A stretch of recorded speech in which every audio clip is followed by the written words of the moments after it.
আমাদের সমাজের প্রত্যেকটি সেক্টরের শীর্ষস্থানীয় ব্যক্তিবর্গ যেভাবে ওনাদের প্রাচুর্য, ওনাদের সম্পদ, ওনাদের জীবনযাপন নগ্নভাবে প্রদর্শন করে ওনারা আনন্দিত হচ্ছেন, ওনারা ভাবছেন এতে করে ওনারা সম্মানিত হচ্ছেন, মানুষ ভাববে ওনারা অনেক বড়। আমাদের তরুণ সমাজ, আমাদের যুব সমাজ ভাববে এটাই তো জীবন, এটাই তো আমাদের কাঙ্ক্ষিত জীবন হওয়া উচিত।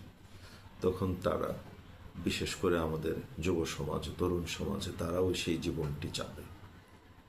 কিন্তু আমাদের যে শীর্ষস্থানীয় সমাজপতিরা, ওনারা কি এটুকু কখনো ভেবে দেখেছেন যে এইরকম প্রদর্শন, নগ্ন প্রদর্শন, অর্থনৈতিক ভোগ বিলাস, প্রাচুর্য, এরকম দেশে, আমাদের দেশের অর্থনৈতিক অবস্থার সাথে, আমাদের দেশের পিছিয়ে পড়া মানুষের সাথে, আমাদের দুঃখী মানুষের সাথে, আমাদের সমাজ ব্যবস্থার সাথে যায় না। আপনার সুখ আছে, আপনার সুখের যদি সন্ধান করা হয় তাহলে প্রায় অধিকাংশ ক্ষেত্রে দেখা যাবে সেই সুখ আপনার সৎ পথে আসেনি।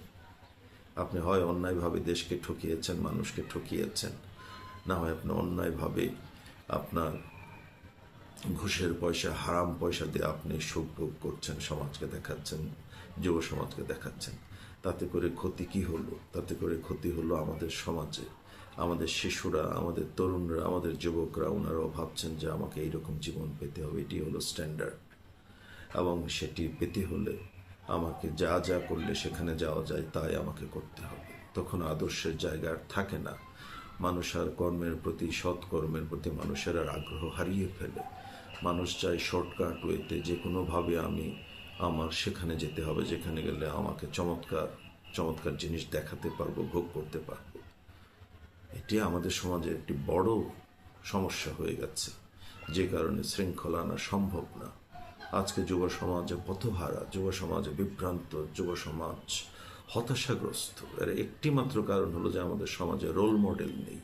আপনি যেদিকেই তাকাবেন, আপনি যে কোনোভাবে যারা রোল মডেল হওয়ার যোগ্য তারা পিছিয়ে আছে, তাদের দিকে কারো দৃষ্টিপাত নেই, তাদেরকে মানুষ চেনেন না।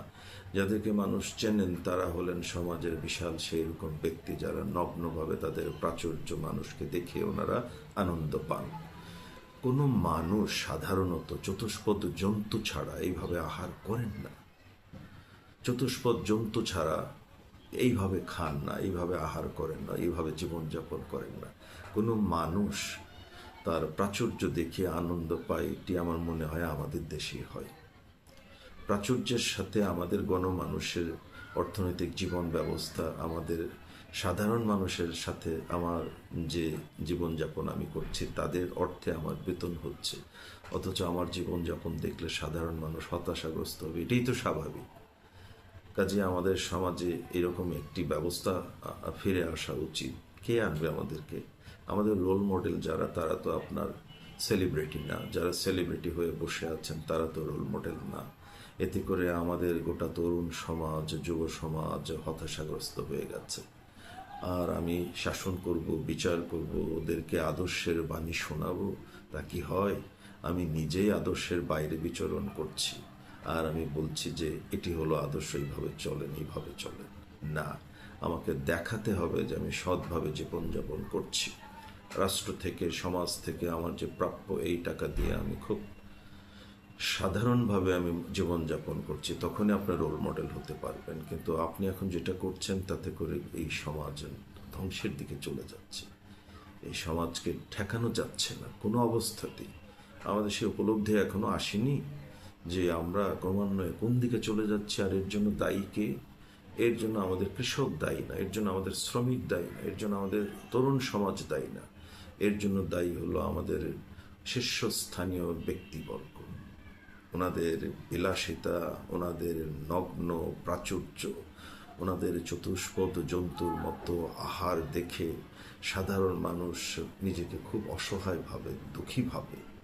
সেই সমস্ত চতুষ্পদ জন্তুর মতো যারা আহার করেন, মানুষকে দেখান, আশা করি ওনারা নিজেকে সংযত হবেন। তা না হলে এই সমাজ কোনোদিন যদি ধ্বংস হয়ে যায় তাহলে ওনাদের সন্তানরাও কিন্তু নিরাপদ থাকবেন না।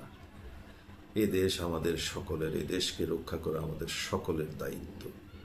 কাজে আসুন আমরা ফিরে আসি আমাদের সেই গ্রামীণ জীবনের সভ্যতায়, যেখানে খুব অল্পে খুব ইস্পাত কঠিন নৈতিকতার উপর প্রতিষ্ঠিত ছিল আমাদের শীর্ষস্থানীয় ব্যক্তিবর্গ, শিক্ষক বলুন, মৌলভী সাহেব বলুন, সমাজপতি বলুন, কৃষক বলুন, প্রত্যেকের একটি ইস্পাত কঠিন একটি শক্ত নৈতিকতা ছিল, আদর্শ ছিল। সেই আদর্শ থেকে ওনাদের গোটা পৃথিবী দিয়ে দিল, ওনাদেরকে সেই জায়গা থেকে বিচ্যুত করা যেত না। আর আজকের জীবন তার অপোজিট। সেই মানুষদেরকে দিয়ে আমরা কিছু আশা করি করতে পারবো না। তবে সেই মানুষদেরকে ঠেকাতে হলে আমাদের যারা অবহেলিত, যারা পিছিয়ে আছেন, ভালো মানুষ, তাদেরকে এগিয়ে আসতে হবে। তাদেরকে এসে বলতে হবে আমাদের যুব সমাজকে যে ওনারা যেটি করছেন, দেখাচ্ছেন, এটি জীবন না, এটি জীবনের একটি বিকৃত রূপ, এটি জীবনের একটি পারভার্টেড পার্ট। আর ওনারা যে ভার্সন অফ মানুষ, সেই ভার্সনটা স্পয়েলড ভার্সন, এটি আসল ভার্সন না। দেখতে মনে হচ্ছে মানুষ, আচরণ দেখে মনে হচ্ছে যে ওনারা মানুষের মতো, আসলে ওনারা মানুষ না, ওনারা বিকৃত হয়ে গেছেন, স্পয়েলড হয়ে গেছেন, এই ভার্সনটাই নষ্ট হয়ে যাচ্ছে। আসুন সবাই মিলে আমরা দেশটিকে ঠিক করি। ভালো থাকবেন। Thank you very much.